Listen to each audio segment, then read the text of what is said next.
150 shots, அந்த 2.0 climax எல்லாமே VFX. அவ்வளோ பெரிய ஸ்டேடியம், எங்கே கேமரா வைக்கிறதுலேருந்து ஃபுல்லும், அதுவும் மறுபடியும் வந்து. ஆனால் நம்ம பட்ஜெட்டுக்கு ஃபுல்லும் பண்ண முடியல, ஒரு குறிப்பிட்ட போர்ஷன் மட்டும்தான் பண்ணி கொடுத்தாங்க. Visual effects is not a filmmaking tool, not that much. Indian 2 കഴിഞ്ഞ വർഷം പുറത്തിറങ്ങിയ സിനിമകളിലെ ഏറ്റവും മോശം ചിത്രം ഏതാണെന്ന് ചോദിച്ചാൽ പലരും പറയുക ഈ പടത്തിന്റെ പേരായിരിക്കും. എവിടെയോ എന്തോ ഒരു തകരാറ് പോലെ. കമൽഹാസന്റെ കരിയറിലെ ഏറ്റവും മോശം സിനിമയും ശങ്കറിന്റെ ഏറ്റവും മോശം സിനിമയും അനിരുദ്ധിന്റെ ഏറ്റവും മോശം ആൽബവും എല്ലാം തന്നെ ഇന്ത്യൻ 2 എന്ന ഈ ഒരൊറ്റ ചിത്രത്തിലൂടെ നമുക്ക് കാണുവാൻ സാധിച്ചു. ഇതോടെ ശങ്കർ എന്ന ഡയറക്ടർ പലരുടെയും മുന്നിൽ ഓവർ റേറ്റഡ് ആയി മാറുകയും ചെയ്തു. പക്ഷെ ഇങ്ങനെ തുടക്കകാലം തൊട്ട് 2010 വരെ നോക്കിയാലോ, ശങ്കർ കോളിവുഡിലെ എന്നല്ല ഇന്ത്യയിലെ തന്നെ മികച്ച ഡയറക്ടർമാരിൽ ഒരാളായിരുന്നു.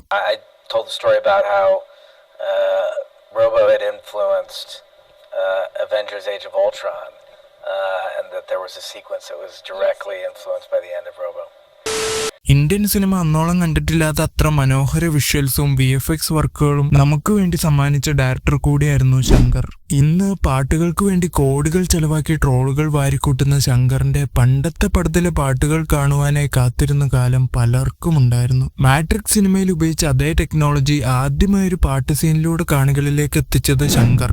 ജീൻസ് എന്ന പടത്തിലെ പാട്ടിനു വേണ്ടി 7 ലോകാത്ഭുതങ്ങളും കറങ്ങി നടന്ന് ചിത്രീകരിച്ചതും ശങ്കർ. അങ്ങനെ അവസാനം ബ്രഹ്മാണ്ഡ പടമെന്നാൽ അത് ശങ്കർ സിനിമയാണെന്ന് എല്ലാവരും ഉറച്ചു വിശ്വസിച്ചു. സത്യത്തിൽ ബ്രഹ്മാണ്ഡം എന്ന ഈ ഒരൊറ്റ വാക്കാണ് ശങ്കറിനെ ഇപ്പോഴത്തെ അവസ്ഥയിലേക്ക് കൊണ്ടെത്തിച്ചത്. ശങ്കർ പടം കാണാൻ വന്നിട്ട് ബ്രഹ്മാണ്ഡമില്ലാതെ പോയാൽ എങ്ങനെയാണെന്നും പറഞ്ഞ എല്ലാ പടങ്ങളിലും ബ്രഹ്മാണ്ഡം കുത്തി നിറയ്ക്കാൻ തുടങ്ങി. കഥയിലും പാട്ടുകളിലും ഒരേപോലെ ബ്രഹ്മാണ്ഡം കാണിച്ചുകൊണ്ടിരുന്ന ആ പഴയ ശങ്കറും പാട്ടുകളിൽ മാത്രം ബ്രഹ്മാണ്ഡം കാണിക്കാൻ ശ്രമിക്കുന്ന ഇന്നത്തെ ശങ്കറും തമ്മിൽ ആനയും ഉറുമ്പും പോലെ വ്യത്യാസമുണ്ട്.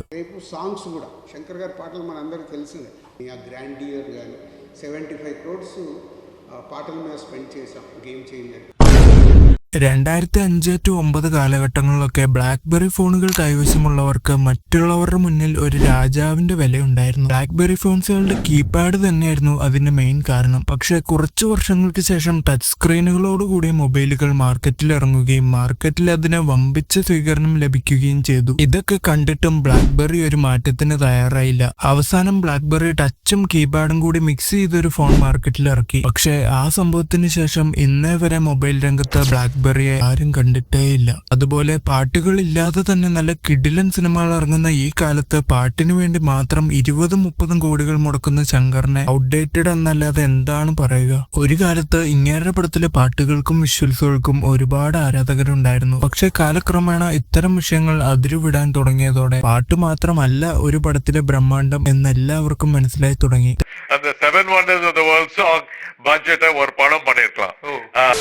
തെലുങ്കു ഇൻഡസ്ട്രിയിലെ പടങ്ങൾ 1000 കോടി കളക്ട് ചെയ്യുന്ന ഈ ടൈമിൽ കോളിവുഡിൽ നിന്ന് ഏതെങ്കിലും ഒരു ഡയറക്ടറെ കൊണ്ട് 1000 കോടി പോസിബിൾ ആണോ എന്ന ചോദ്യത്തിന് പലരുടെയും മനസ്സിലുണ്ടായിരുന്ന ഏക ഡയറക്ടറായിരുന്നു ശങ്കർ. പക്ഷേ 2.0, ഇന്ത്യൻ 2 എന്നീ പടങ്ങളിലൂടെ സ്വന്തം വില കളഞ്ഞു കുളിക്കുകയാണ് അങ്ങേര് ചെയ്തത്. കോളിവുഡിലെ ആദ്യ 100 കോടി ചിത്രമായ ശിവാജി 2010 തന്നെ 300 കോടിയോളം കളക്ട് ചെയ്ത എന്തിരൻ ഇപ്പോഴും കോളിവുഡിലെ ടോപ്പ് ഗ്രോസ്ഡ് പടങ്ങളിൽ ഒന്നാമതായി നിൽക്കുന്ന 2.0 തുടങ്ങിയവയെല്ലാം തന്നെ ശങ്കർ ചിത്രങ്ങളാണ്. കൂടാതെ അന്യായ റിപ്പീറ്റ് വാല്യൂസ് ഉള്ള അന്യൻ, മുതൽവൻ, ഇന്ത്യൻ തുടങ്ങിയ ചിത്രങ്ങളും അങ്ങേറെ സംഭാവനകളാണ്.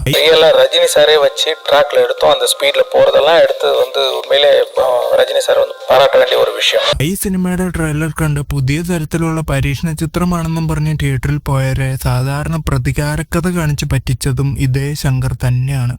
കറപ്റ്റഡായ നമ്മുടെ സൊസൈറ്റിയെ നേരെയാക്കാൻ ശ്രമിക്കുന്ന സാധാരണക്കാരനായിരിക്കും ഒട്ടുമിക്ക ശങ്കർ പടങ്ങളിലെയും നായകൻ. ഇതേ കഥ തന്നെയായിരുന്നു ഇന്ത്യൻ 2-ലും. പക്ഷെ ബോറൻ സ്ക്രീൻ പ്ലേയും അതിനേക്കാളും ബോറൻ കഥാപാത്രങ്ങളും അടങ്ങിയ ഇന്ത്യൻ 2 വൻ ട്രോൾ മെറ്റീരിയലായി മാറി. പുതിയ ഡയറക്ടർമാർ പുതിയ പല കാര്യങ്ങളും സിനിമയിൽ പരീക്ഷിച്ചുകൊണ്ടിരിക്കുന്ന ഈ കാലത്ത് ശങ്കർ ഇപ്പോഴും തന്റെ പഴയ ഫോർമുല വിട്ട് മാറാൻ തയ്യാറായിട്ടില്ലെന്ന കാര്യം വ്യക്തമാണ്. സാധാരണ ബഡ്ജറ്റിൽ ഒതുങ്ങേണ്ട പടങ്ങളെ ബിഗ് ബഡ്ജറ്റ് ചിത്രങ്ങളാക്കി മാറ്റുന്നതും ശങ്കറിന്റെ സ്ഥിരം ഫോർമുലയാണ്. അതും പാട്ടിന്റെ ബഡ്ജറ്റ് ആവും അതിന് കാരണമാവുക. പാട്ടിനു വേണ്ടി ഒരു ട്രെയിൻ മുഴുവൻ പെയിന്റ് അടിക്കുക, ആവശ്യമില്ലാത്ത പാട്ടിനു വേണ്ടി 20 കോടിയോളം മുടക്കുക തുടങ്ങിയ വിചിത്ര സംഭവങ്ങളൊക്കെ ശങ്കർ സിനിമകളിൽ മാത്രമേ കാണാൻ സാധിക്കൂ. കൊമേഴ്ഷ്യൽ ചിത്രങ്ങളായ അന്യനായാലും ശരി, മുതൽവനായാലും ശരി, സിനിമ എന്നതിലുപരി നമ്മുടെ നാടിന്റെ അവസ്ഥകളെക്കുറിച്ചും സിസ്റ്റത്തിലെ കറപ്ഷനുകളെക്കുറിച്ചും എല്ലാവർക്കും ഇഷ്ടപ്പെടുന്ന രീതിയിൽ ഈ പടങ്ങളിൽ എടുത്തു കാണിച്ചിട്ടുണ്ട്. പടങ്ങളിലെ പ്ലോട്ടും സ്ക്രീൻ പ്ലേയും വളരെ മികച്ചതായതുകൊണ്ട് തന്നെ അതിലെ പാട്ടുകൾക്ക് വേണ്ടി കോടികൾ ചെലവാക്കേണ്ടി വന്നിട്ടുണ്ടായിരുന്നുവെങ്കിലും അന്ന് ശങ്കറിന് നേരെ വിമർശനങ്ങളൊന്നും ഉയർന്നില്ല.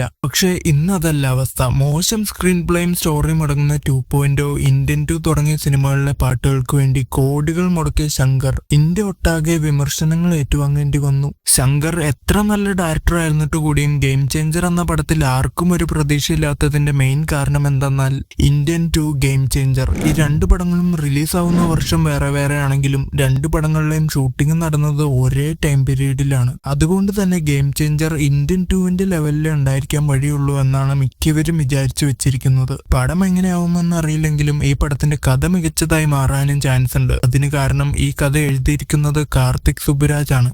So he liked that story and I just gave the story, that's it. Touch screen മൊബൈലുകൾ വന്ന ശേഷവും ഇതാണ് ഞങ്ങളുടെ സിഗ്നേച്ചർ എന്നും പറഞ്ഞ് ബ്ലാക്ക്ബെറി എങ്ങനെ ഇത്തരം ഫോണുകൾ മാർക്കറ്റിൽ എത്തിച്ചുവോ അതേപോലെ തന്നെ കാർത്തിക് സുബ്ബരാജ് എഴുതിയ സ്റ്റോറി കിട്ടിയിട്ടും തന്റെ സിഗ്നേച്ചറായ ബിഗ് ബജറ്റ് പാട്ടുകളെ ശങ്കർ കൈവിട്ടിട്ടില്ലെന്ന കാര്യം ഗെയിം ചേഞ്ചറിന്റെ ട്രെയിലർ കാണുമ്പോൾ തന്നെ മനസ്സിലാകും. ഇതിനി എന്താണ് സംഭവിക്കുക എന്ന മാർക്കറ്റിൽ ഇറങ്ങിയ ശേഷം മാത്രമേ അറിയുവാൻ സാധിക്കൂ. എന്തായാലും ഒരു കാലത്ത് നമ്മുടെയൊക്കെ ഫേവറേറ്റ് ലിസ്റ്റിലുണ്ടായിരുന്ന ഡയറക്ടർക്ക് ഇങ്ങനെ ഒരു അവസ്ഥ വന്നതിൽ സങ്കടമുണ്ടെങ്കിലും അങ്ങേരെന്തെങ്കിലും ഒരിക്കൽ തന്റെ സ്വന്തം തെറ്റൊക്കെ മനസ്സിലാക്കി പഴയ ട്രാക്കിലേക്ക് തിരിച്ചു വരുമെന്ന വിശ്വാസത്തോടെ. அதுக்கப்புறம் சங்கர் சார் வந்து he used visual effects to enhance the magnanimity of the film. I'll be happy, definitely ஒரு சைடில் ஹாப்பியாக இருக்கும். அவர் கூட சேர்க்கறது கம்பேர் பண்ண வேண்டாங்க, அவர் கூட சேர்த்தா போதும்.